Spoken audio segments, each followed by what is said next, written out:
Pembahasan firman Tuhan malam hari ini diambil dari kitab Para Nabi dan Bapa, bab 50, dengan judul Persepuluhan dan Persembahan. Ketika bangsa Israel sudah memasuki masa damai, Tuhan memberikan keamanan di sepanjang kehidupan mereka. Dan ketika mereka bersama-sama mengikuti aturan-aturan hukum yang ditetapkan Tuhan lewat hambanya Musa dan dilanjutkan oleh Yosua. Pekan yang lalu kita sudah belajar bagaimana Tuhan menghendaki supaya bangsa Israel mau mengikuti aturan-aturan yang Tuhan berikan kepada mereka.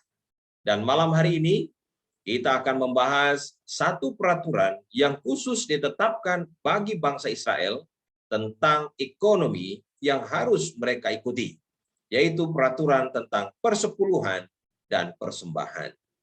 Bapak Ibu Saudara kekasih dalam Tuhan, di dalam peraturan ini secara ekonomi bangsa Israel harus menyisihkan 1/10 dari penghasilan mereka untuk guna perbaktian umum kepada Tuhan. Jadi Musa menyampaikan hal ini dengan jelas kepada bangsa Israel. Sesuai di dalam buku Imamat pasal 27 ayat 30 dan 32. Demikian juga segala persembahan persepuluhan dari tanah, baik dari hasil benih di tanah maupun dari buah pohon-pohonan, adalah milik Tuhan. Itulah persembahan kudus bagi Tuhan.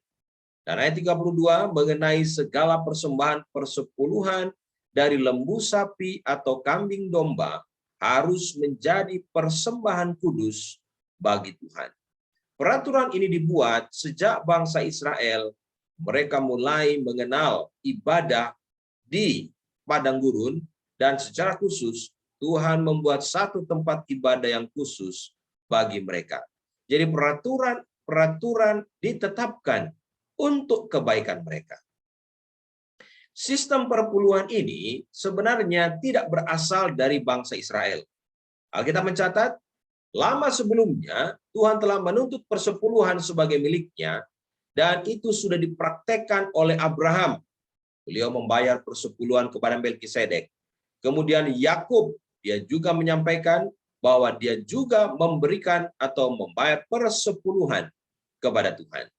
Lalu dikatakan, apabila bangsa Israel ditetapkan sebagai satu bangsa, undang-undang persepuluhan itu diteguhkan kembali sebagai salah satu peraturan yang telah ditetapkan oleh Ilahi, dan penurutan kepada undang-undang ini merupakan syarat kemakmuran mereka. Jadi rupanya Tuhan memberikan satu resep.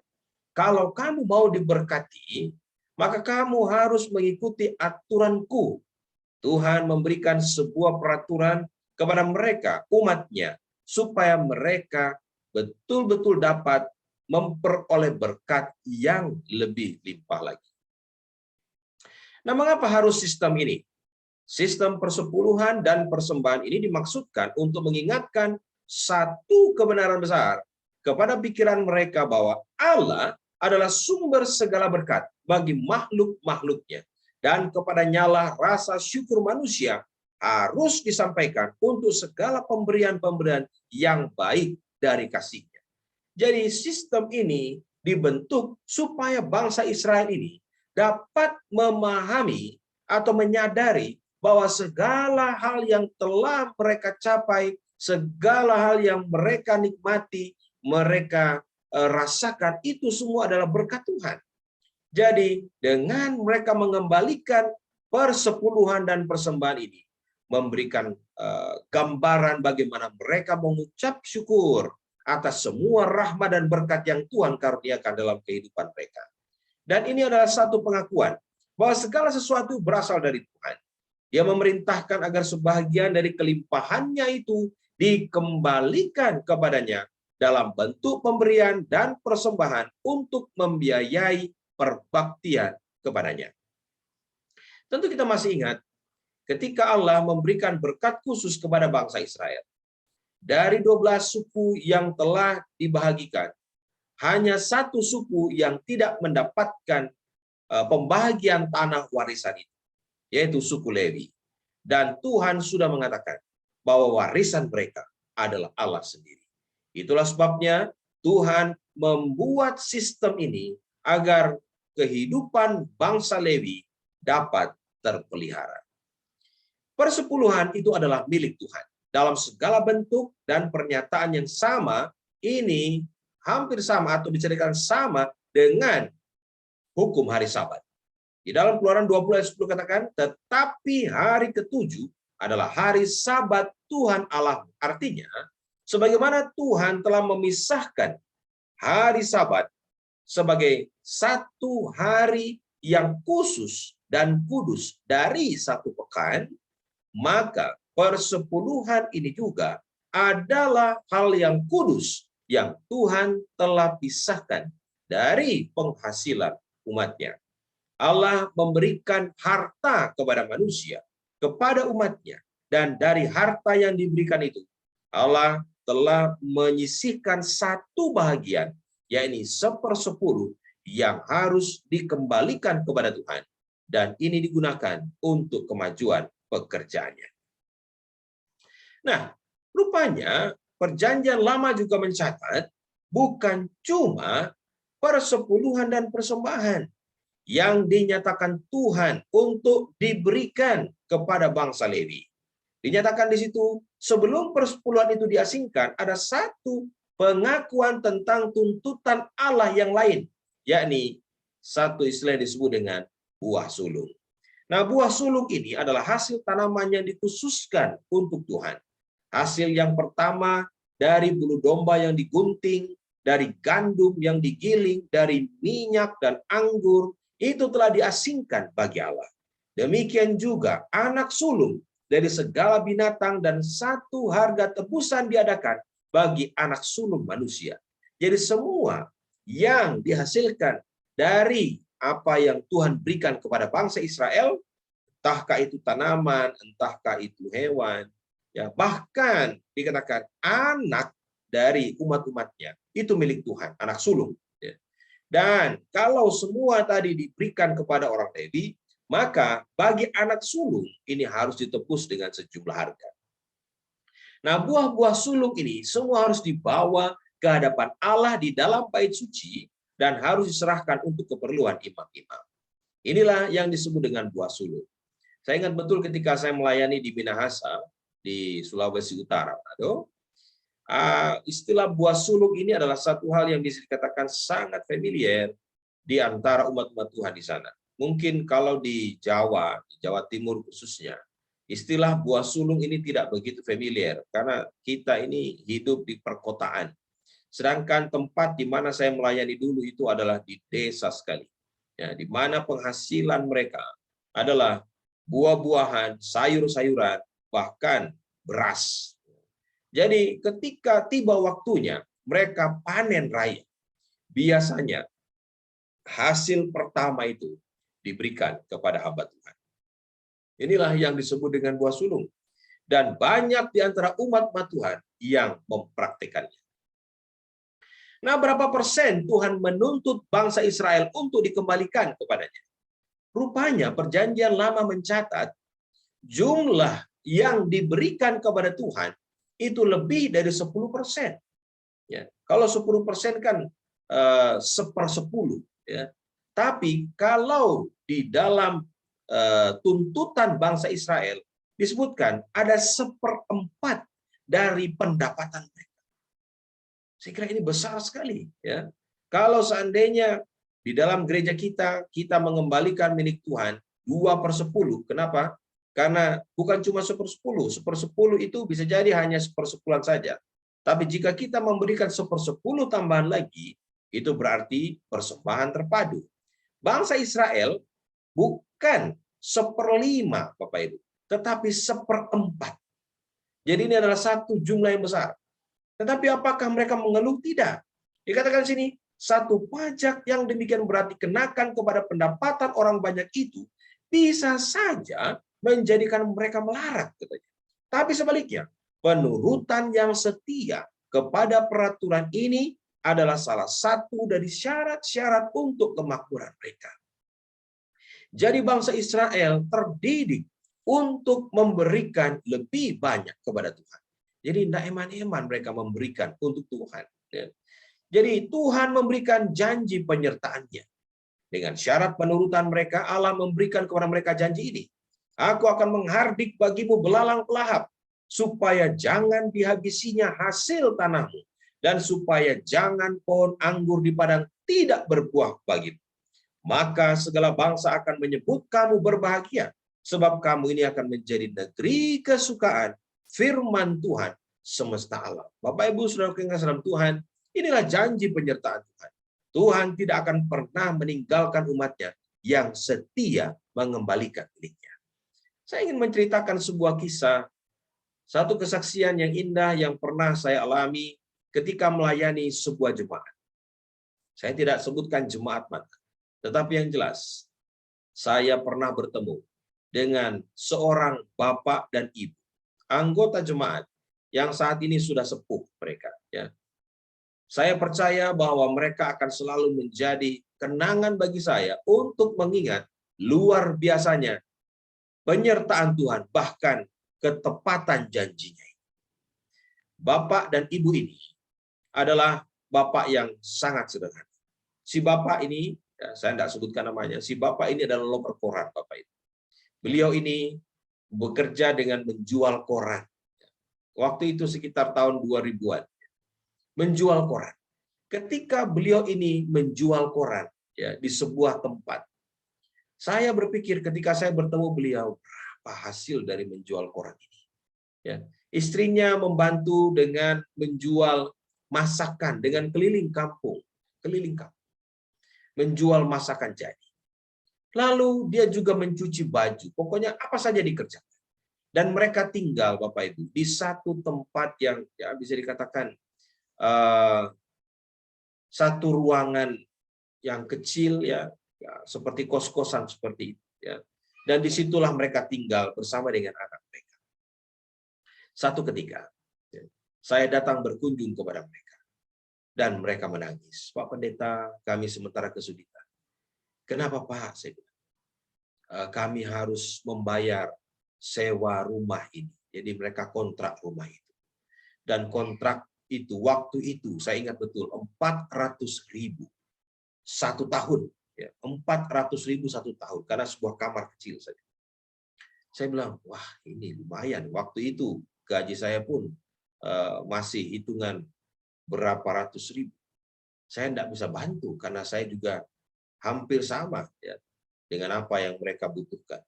Lalu saya katakan oke Pak, saya akan berusaha untuk mendapatkan sedikit uang untuk membayar. Lalu, Bapak Ibu Saudara yang kasih, saya berusaha untuk mendapatkan bantuan dari beberapa umat Tuhan. Mereka yang mampu saya datangi, saya langsung tembak Bapak Ibu. Dan mereka dengan senang hati membantu. Setelah terkumpul sejumlah 400 itu, saya bawa kepada Bapak ini dan beliau menangis tentang terima kasih Pak Pendeta, terima kasih. Saya bilang Pak terima kasih sama Tuhan. Saya bilang ini bukan uang saya, ini titipan dan ini adalah berkat Tuhan bagi Bapak. Cuma satu yang saya minta, saat Bapak bekerja, jangan pernah lupa menyisihkan 1/10 milik Tuhan. Oh iya Pak Pendeta, saya selalu kembalikan milik Tuhan. Siap, saya bilang. Semoga Tuhan memberkati usaha Bapak. Bapak Ibu Saudara kasih, waktu berlalu. Tahun itu lewat. Dan ketika saya melawat lagi ke rumahnya, beliau bercerita, puji Tuhan Pak Pendeta, puji Tuhan. Kenapa Pak? Kami telah membayar uang kontrak untuk yang kedua, tahun yang kedua. Oh puji Tuhan, saya bilang. Dalam hati saya bilang, bagaimana cara membayarnya? Sedangkan penghasilannya saja, ya untuk makan saja tidak cukup. Lalu beliau sampaikan, saya mengikuti saran Pak Pendeta. Saya dan keluarga setia di dalam persepuluhan. Amin. Puji Tuhan. Apa yang Tuhan janjikan itu telah dipenuhi. Dan Bapak Ibu, saudaraku ketahui, ketika jemaat kami waktu itu mengadakan acara rekreasi ke Bali. Sudah diumumkan bagaimana kita akan berangkat ke Bali, tapi ada sharing dari setiap keluarga yang mau ikut. Dan Bapak Ibu tahu, keluarga pertama yang menyetorkan uang untuk kami berangkat rekreasi ke Bali adalah keluarga Bapak dan Ibu ini. Saya bilang, Tuhan, Engkau sungguh ajaib. Luar biasa, berapa penghasilannya loper koran. Hanya jual ngetem di satu tempat. Ya. Mungkin untungnya hanya 500 per koran. Ya. Dan itu digunakan untuk membiayai kehidupan mereka. Tetapi janji Tuhan itu luar biasa. Dan saya berani buktikan bagaimana Bapak dan Ibu ini tetap setia di dalam Tuhan sampai hari ini. Oleh karena janji Tuhan itu begitu luar biasa. Jadi Bapak Ibu, Tuhan sudah memberikan janji yang benar untuk kita boleh imani. Tuhan tidak pernah salah. Dan apa yang disampaikan itu menjadi kekuatan bagi kita untuk menurut firman-Nya. Ini tantangan bagi kita. Seringkali kita kadang merasa kurang. Ya. Mungkin kita merasa apa yang kita berikan kepada Tuhan justru membuat kita semakin susah. Ya. Bapak Ibu, firman Tuhan katakan, manusia ini memang suka mementingkan dirinya sendiri. Dan sebagai gambaran, sebagaimana yang Tuhan katakan ini, Tuhan telah menyampaikannya di kitab Hagai. Beginilah firman Tuhan semesta alam. Perhatikanlah keadaanmu. Kamu menabur banyak, tetapi membawa pulang hasil sedikit. Kamu makan, tapi tidak sampai kenyang. Kamu minum, tapi tidak sampai puas. Kamu berpakaian, tetapi badanmu tidak sampai panas. Dan orang yang bekerja untuk upah, dia bekerja untuk upah yang ditaruh dalam pundi-pundi yang berlubang. Ironi, bukan? Kita berusaha mencari nafkah. Kita berusaha mencari rezeki. Tapi apa yang kita usahakan ini tidak barokah. Tidak berkah. Tidak bisa mencukupi kebutuhan kita. Dan kemudian sebabnya diberikan. Firman Tuhan sampaikan lewat Nabi Hagai. Kamu mengharapkan banyak, tapi hasilnya sedikit. Dan ketika kamu membawanya ke rumah, aku menghembuskannya. Ketika saya membaca ayat ini, betul-betul saya mengingat apa yang Tuhan telah lakukan kepada kami sekeluarga, kepada umat Tuhan yang lain, yang telah menunjukkan iman. Walaupun secara matematika, Bapak dan Ibu tadi, bahkan kami juga yang pernah melayani dengan upah yang sangat tidak layak, kami tetap setia mengembalikan milik Tuhan. Tidak mikir nanti mau makan apa, urusan belakang. Yang penting milik Tuhan tidak pernah kami korupsi. Demikian juga Bapak dan Ibu yang saya ceritakan tadi. Firman Tuhan dengan jelas katakan, kamu menabur banyak, tapi bawa pulang hasil sedikit. Kamu makan, tidak sampai kenyang. Inilah yang seringkali kita tidak pernah sadari. Karena apa? Firman Tuhan katakan, oleh karena rumahku yang tetap menjadi reruntuhan, sedang kamu masing-masing sibuk dengan urusan rumahmu sendiri. Itulah sebabnya langit menahan embunnya dan bumi menahan hasilnya. Dan aku memanggil kekeringan datang ke atas negeri, ke atas gunung-gunung, ke atas gandum, ke atas anggur, ke atas minyak, ke atas segala yang dihasilkan tanah, ke atas manusia dan hewan, dan ke atas segala hasil usaha. Bapak Ibu Saudara yang kasih dalam Tuhan, sistem ini bukan dibuat oleh gereja. Sistem persepuluhan dan persembahan ini tidak dicetuskan untuk keuntungan organisasi. Ini adalah sistem yang telah diberikan Tuhan lewat bangsa Israel dahulu. Dan dengan jelas dinyatakan, jika kita menahan yang menjadi milik Tuhan ini, bukan cuma persepuluhan, tetapi juga persembahan, maka kita tidak akan mendapatkan berkat maksimal yang sebenarnya Tuhan sudah sediakan bagi kita. Ini jelas firman Tuhan katakan. Nah, janji Tuhan apa? Pada waktu kita setia terhadap perintah ini. Di dalam Hagai 2 ayat 19-20, mulai dari hari ini aku akan memberi berkat. Dan kata orang bijaksana itu, ada yang menyebar harta tetapi bertambah kaya.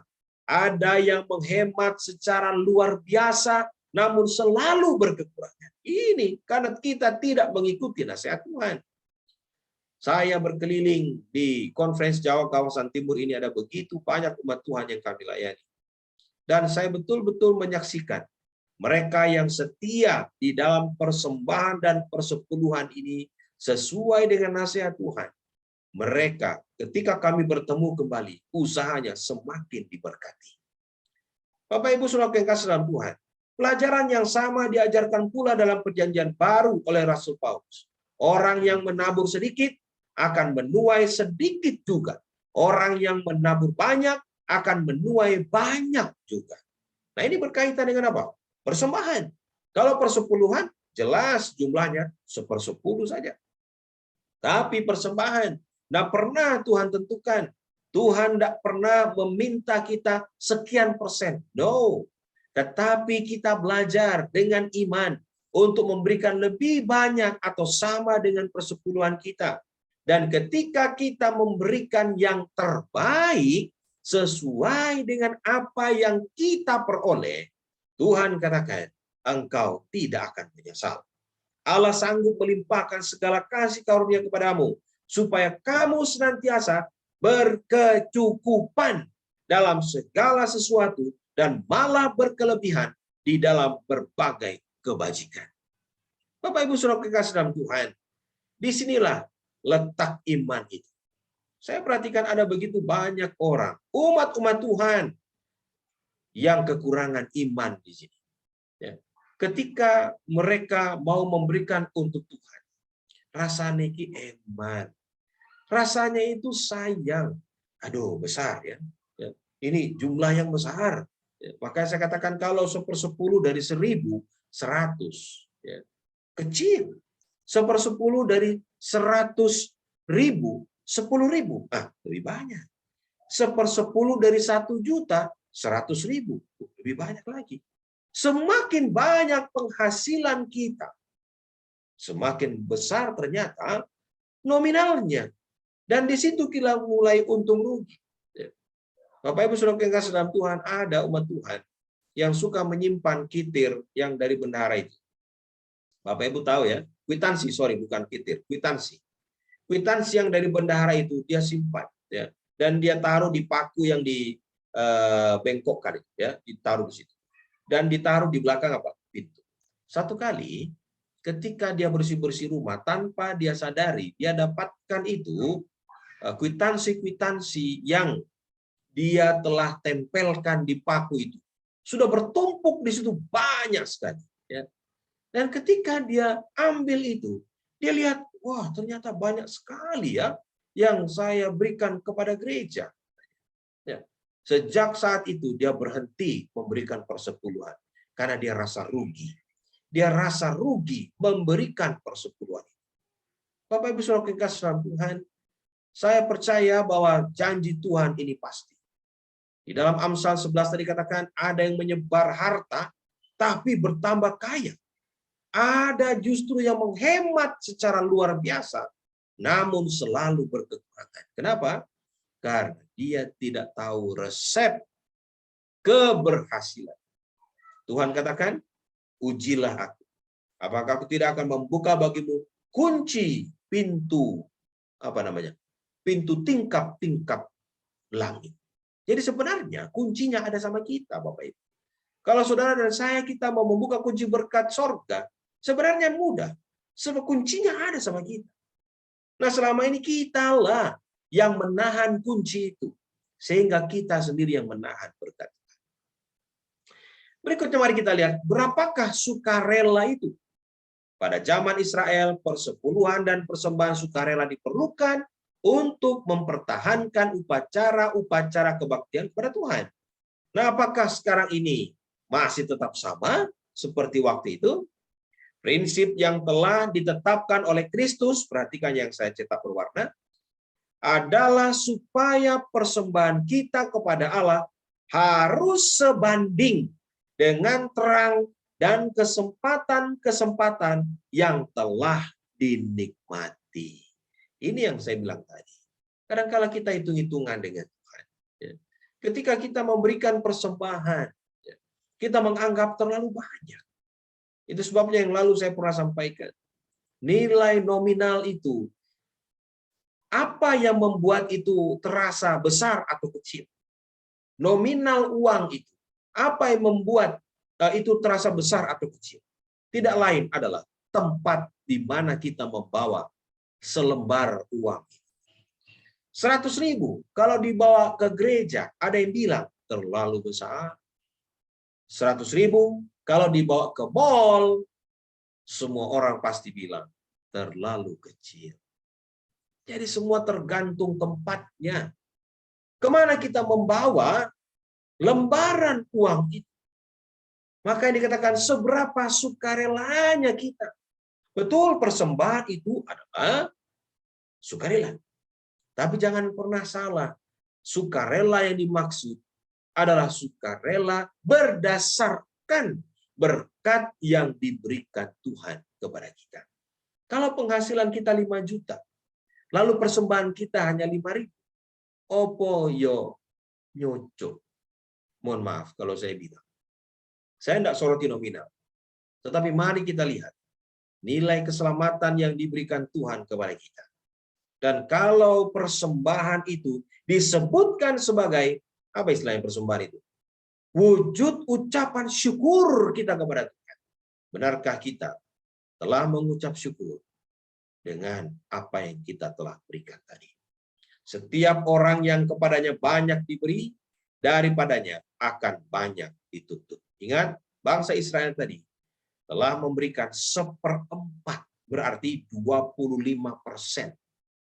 Ya, bukan cuma 10%, 25% dari apa yang mereka telah terima dari Tuhan. Tapi apakah mereka bangkrut? Apakah mereka melarat? Apakah mereka susah? No, karena janji Tuhan itu jelas. Pekerjaan Injil sementara itu disebarluaskan, memerlukan biaya yang lebih besar untuk melaksanakannya daripada apa yang diperlukan di zaman dulu. Dan hal ini menjadikan undang-undang persepuluhan dan persembahan lebih mendesak lagi sekarang ini daripada pada zaman bangsa Israel. Jikalau umatnya bersifat dermawan untuk membantu pekerjaannya oleh memberikan persembahan-persembahan mereka yang sukarela, gantinya menggunakan cara-cara yang tidak bersifat Kristen dan tidak suci untuk memenuhi perbendaharaan, maka Allah akan dihormati dan lebih banyak jiwa akan dimenangkan kepada Kristus. Pekerjaan Tuhan tidak disupport dengan lotre. Ya, Bapak Ibu tahu di zaman lotre ya, beberapa tahun yang lalu ada yang namanya SDSB, togel dan lain sebagainya. Ya, atau tidak disupport dengan undian dan lain sebagainya. Ada orang mencari dana dengan bazar, ada orang mencari dana dengan menjual sesuatu dan sebagainya. No, pekerjaan Tuhan tidak disupport dengan cara-cara demikian. Pekerjaan Tuhan disupport oleh umat-umat Tuhan. Itulah sebabnya Tuhan telah memberikan aturan ini agar kita boleh laksanakan. Allah menjadikan manusia sebagai penata-layannya. Harta benda yang telah diletakkan di dalam tangannya oleh Tuhan adalah merupakan alat-alat yang telah disediakannya untuk mengabarkan Injil. Kepada mereka yang membuktikan dirinya sebagai penata-layan yang setia, ia akan mempercayakan perkara yang lebih besar lagi. Janji Tuhan itu pasti. Itu sebabnya malam hari ini kita sekali lagi belajar bersama. Saya yakin kita semua tahu tentang persembahan dan persepuluhan. Tapi seringkali ketika kita dihadapkan kepada ujian untuk memberikan lebih kepada Tuhan, kita seringkali merasa sayang. Allah mengasihi orang yang memberi dengan sukacita, dan apabila umatnya dengan rasa syukur membawa persembahan serta pemberian mereka kepada Dia, tidak dengan sedih hati atau paksaan, maka berkat-berkatnya akan menjadi bahagian mereka, sebagaimana yang telah dijanjikannya.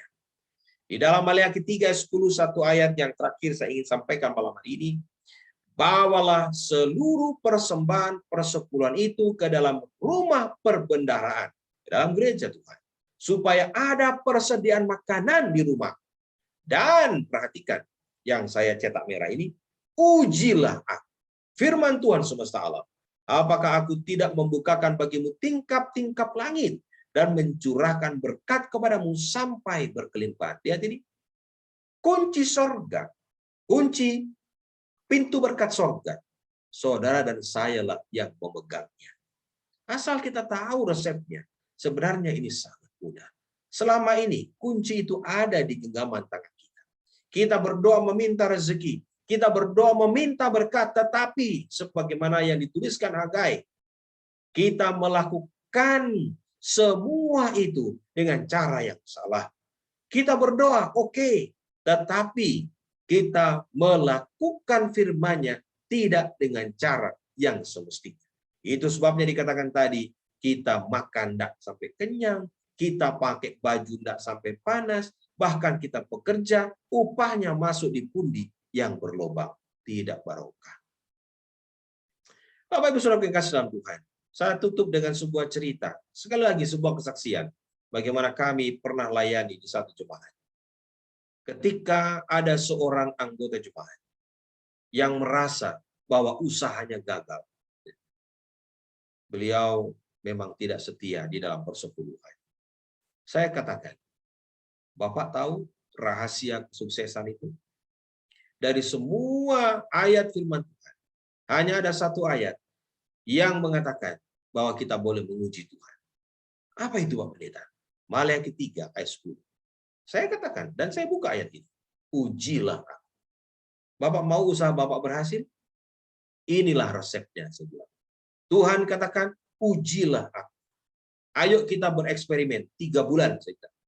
Kalau dalam tempo 3 bulan, usaha Bapak tidak mulai naik, Bapak boleh datang ke sini lagi. Oke, Pak Pendeta. Dan kemudian Bapak Ibu, dia lakukan apa yang saya katakan. Saya lihat di laporan, dia sudah mulai mengembalikan persepuluhan. Bulan pertama, bulan kedua, bulan ketiga, saya bilang semoga dia segera balik. Tetapi dia tidak balik-balik. Saya senang. Karena apa yang kita doakan bersama, Tuhan mendengarnya. Usahanya semakin naik. Bisnisnya semakin lancar. Dan dia buktikan itu. Tuhan tidak pernah dusta.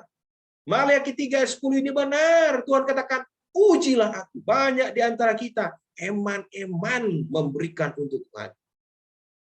Saat kita memberikan yang terbaik untuk Tuhan, kita masih mikir yang lain. Tapi firman Tuhan tetap benar di mata siapa saja.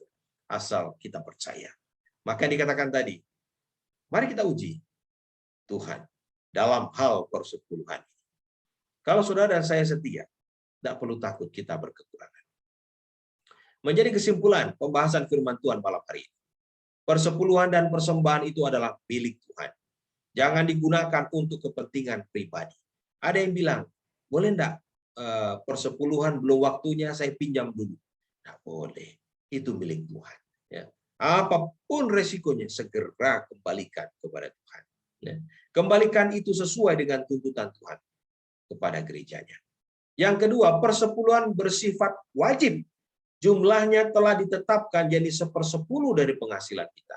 Jangan lebih, jangan kurang. Berikan yang terbaik kepada Tuhan. Dan yang ketiga, persembahan bersifat sukarela. Tidak ditetapkan besarannya, namun Tuhan menuntut pemberian yang terbaik. Garis bawah ini. Ingat, persembahan bukan sumbangan. Tuhan tidak minta sumbangan, Bapak Ibu. Ya, kalau kita mau beri sumbangan, sakar-karpet B, kita mau kasih berapa. Tapi kalaupun kita memberikan sumbangan, ya tentu kita rasa sungkan kalau kita memberikan sumbangannya itu tidak sesuai ekspektasi. Kalau kemanten misalnya, nyumbang, mosok bawa duit 10.000, hanya sungkan. Masa kita mau kondangan, ya amplopnya 10.000, walaupun ada yang seperti itu. Tapi ya, kita tentu sungkan. Apalagi kalau masuk di situ lo dikai nomor, gitu. Apalagi ditulis nomor piro 12. Sing nyumbang sopo Pak Daniel, nyumbang piro 10.000. Isin. Lah, ini sumbangan. Kita mau memberikan kepada yang memberkati kita. Kita mau memberikan untuk yang memberi kita ini hidup, yang memberikan kita kelimpahan kesehatan, yang memberikan kita ini berkah rumah tangga, kerukunan, kedamaian di omah. Nah, terus hitung-hitungan karo Gusti Allah kok ora pantas. Tuhan mau supaya kita mau melihat dengan mata terbuka. Berkat yang Tuhan telah berikan sungguh luar biasa. Itu sebabnya ojo hitung-hitungan karo Gusti Allah. Persembahan adalah ungkapan syukur kita atas pemeliharaan Tuhan dalam hidup kita ini. Dan Allah menjanjikan berkat limpah bagi mereka yang setia. Sebaliknya, bagi yang menipu Allah dan mementingkan dirinya sendiri, dikatakan dia sama seperti menaruh uangnya di dalam kantong yang berlubang. Hidupnya tidak akan barokah, pekerjaannya juga tidak akan barokah, karena dia telah mengingkari janjinya kepada Tuhan. Bapak Ibu, mari kita renungkan malam hari ini. Tidak ada hal yang lebih indah selain daripada kesetiaan. Dan bila mana kita setia, maka kesetiaan itu akan mendatangkan perubahan dalam hidup kita. Amin kan itu. Tetaplah setia, kerjakanlah bagian kita dengan setia, dan lihatlah Tuhan akan mengerjakan bagiannya dengan sempurna. Semoga Tuhan menolong kita. Amin.